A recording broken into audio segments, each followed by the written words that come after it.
Hey guys, how's it going? My name is Nico Garcia. I'm from 4x4 Project. We're an off-road suspension specialist from Spain, and we're sitting right here in Salt Lake City, Utah at this moment, where we work with our partner Evictus, who's a van conversion specialist, and we've been doing some testing with them on a fancy new suspension system we developed. And we recently went to Baja to test it. I know many of you couldn't make it, so let's show the details to all of you that want to see more of it. By the way, we're sitting in a Mercedes Sprinter van right here. That's why we're not doing it in the shop, because this van is one of the actual vans that went with us to Baja and came back with no damage at all. We put some hard miles on them and they held up pretty nice. They did everything they should, and all the people that got to take a ride with us, they got out with a smile, so I think it made us all very happy. All right, let's start with the front shock. So this is your front shock. It looks used. Why? Because it's a prototype that again went with us to Baja and came back on one of our vans. And I'm gonna tell you a couple details to let you know what we did different, what's new on them, and what the differences are. So as you can see, the first difference that pops up to the eye is we have a big external reservoir on the shock itself. It is a complete full replacement strut. So you take your OEM shock out, put this one in, it fits right into your factory mounting points. That's a plus that I think other systems don't have. We're not adding any brackets or any shocks, we're just replacing your original front strut. The next big thing is we have a large 2.65-inch body with monotube technology. It's not a twin tube, not a small piston, it's a large 60mm digressive piston. And that makes up for most of the performance difference, because with a large piston you'll get much better damping, much more control, much more comfort, and an overall much better performance. By adding the external reservoir, what we did is adding a lot of oil and nitrogen capacity, so again you can beat on the shock much longer before it starts, losing performance, foaming, fading, whatever. One of the highlights, which probably is hard to see in camera, is this part right here. It's a special valve that's based on the design of Bilstein racing components. Bilstein calls it an anti-cavitation valve.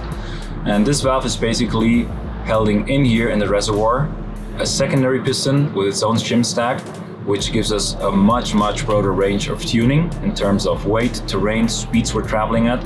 And the good thing is both pistons and valve stacks in combination make this shock fully self-adjustable. And that's a big highlight. No clickers, nothing to adjust.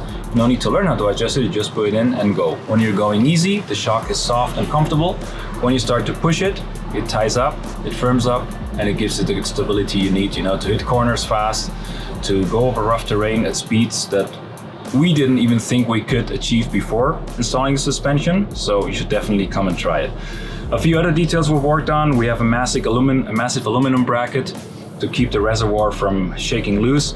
This one is still raw aluminum. In the future they will be nice and anodized to add a bit to the better look, but here it's just a raw aluminum basic version that we've been testing.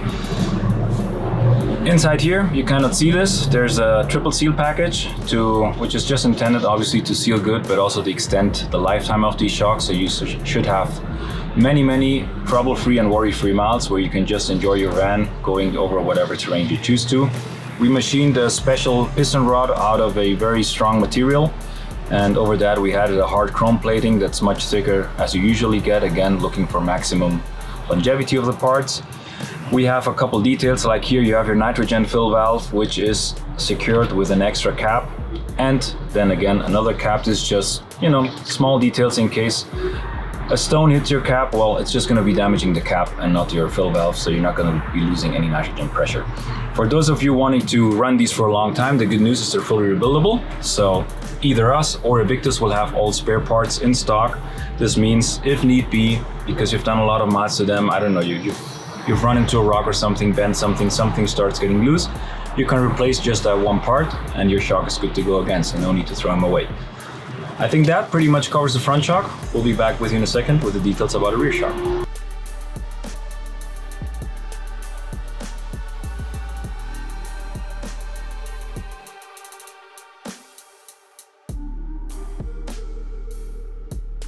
Guys, as promised, we're back with the rear shock now. I'm holding it here in my hand, well, on my tie, because it's a bit heavy. And well, it's a coilover shock, as you can see. Again, we take as a base a 2.65-inch body, 60mm monotube shock, so you got all the room for performance in there. We have a large external reservoir, again with an ACV valve. We have a big spring on it, more on that later. Adjustable threaded body with an adjustable collar to dial in your ride height or whatever you need in terms of extra support for your extra weight. On the top we have a big eyelet with a big heim joint. At the bottom it's just the same.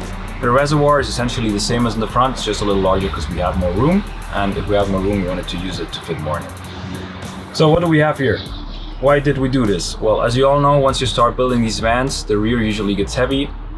It starts sagging a bit, and it not only looks weird, but it doesn't leave your suspension any up travel, so things get very uncomfortable.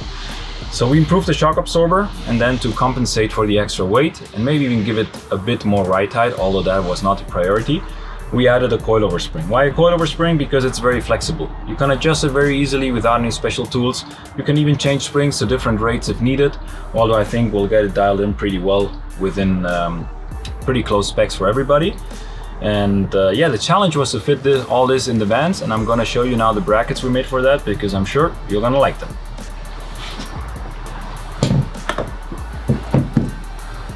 So we start off with this guy here. That's your rear upper mount. It ties into your Sprinter frame at 4 points. The original shock mounting location. Here another one, the shock goes right here. You'll see it later on the van. Now the shock is mounted in a double shear way, so there's no risk of shearing off your shock mounting bolt as there is on the stock vans. We have 2 more mounting points here that also go into the frame. All these areas here are just touching the frame, so the load gets spread along a very, very large area. We just do that to make sure your unit body is not suffering with the extra damping force or the spring load. At the same time, we recommend to apply a bit of body glue like Sikaflex or something like that on the rear, on the top, so that all the dirt, grime and dust is not getting between your frame and the new bracket. So that's for the top. It's all pretty thick steel. It's 6mm steel, so believe me, you won't break it that easy. We go on to the lower bracket, which is this one. This one is actually a great improvement over your stock setup. It ties into your 4 U-bolts. On this hole here, it goes into your original shock mounting point, and this is where we mount the new shock. So as you can see, first improvement is the shock sits a bit higher, so it's further away from damage, rocks, whatever's on the ground. We've added a little bit of a skid plate to it, so if you were to hit something, you'll just slide over it and not damage your shock. Again, we're distributing the forces now over 5 mounting points instead of 1, so things get much more rigid and much stronger, and the likeliness of a failure is reduced by a lot. A couple more details we worked on. This bracket is just like a bed that will hold your reservoir. It goes on the rear of the frame using stock mounting holes that are already existing, so no drilling, no cutting, no welding at all for this kit. It's just a bolt on. Your reservoir will sit here, attached with 2 tube clamps, so it's nice and tucked away and away from danger. As a last detail, we have these little guys here. This is just a brake line relocator. What it does is it takes your brake line, your rear brake line, places it a bit further up, so you have more clearance with the shock, and where you're making better use of the travel available. So guys, I think we covered it all. Next step is we go check out the van. Here we're again. We're now actually driving the van we were sitting in before, and we just left the Evictus shop. We're looking for a couple different scenarios to show you our on-road capabilities with our suspension system. So look forward, it's gonna be fun. Alright guys, so we came to this road. As you will see in a moment, there's a lot of dips here. They're pretty deep. People are going through like at 5 miles an hour. We're just rushing through them at like 35, 40. We don't expect you to do that, but it just shows that we have much more bump absorption capacity, which is a nice way to keep your suspension from bottoming out and your van in one piece. And we also have some pretty heavy railroad crossings that we're just about to go through. We'll show them to you closer in a minute. And as you will see, the van remains much more stable than you would expect it.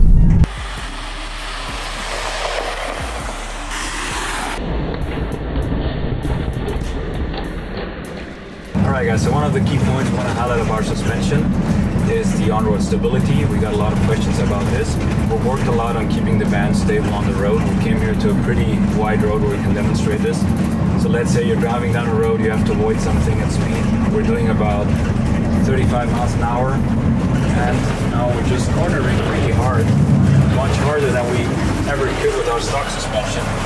And as you can see, except for our poor cameraman who's shaking, the van is remaining stable, and it's good to know that you're driving down the road and you have that peace of mind that if you have to avoid something, you can.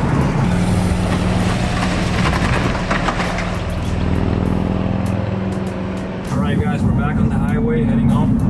You've seen how stable the van has performed on the road. We're tuning it pretty hard and it remained just settled, which is what it should do. And here on the highway, there's not much to demonstrate, but all that stability translates into stability in the highway as well. So when going through heavy crosswinds or taking over those big trucks, big 18-wheelers, the lateral stability really shows. You can sit relaxed with the suspension, whether with your stock suspension, you'll be fighting the winds. So it's a much better feeling. You'll get wherever you're going, much more relaxed.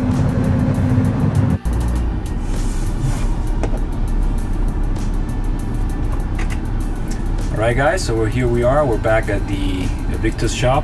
We came back from this test drive where we tried to demonstrate you what our suspension system can do on the road. And to sum up what our system is really capable of, I'll leave you now with a couple of our cool off-road clips. Don't miss them. See you next time.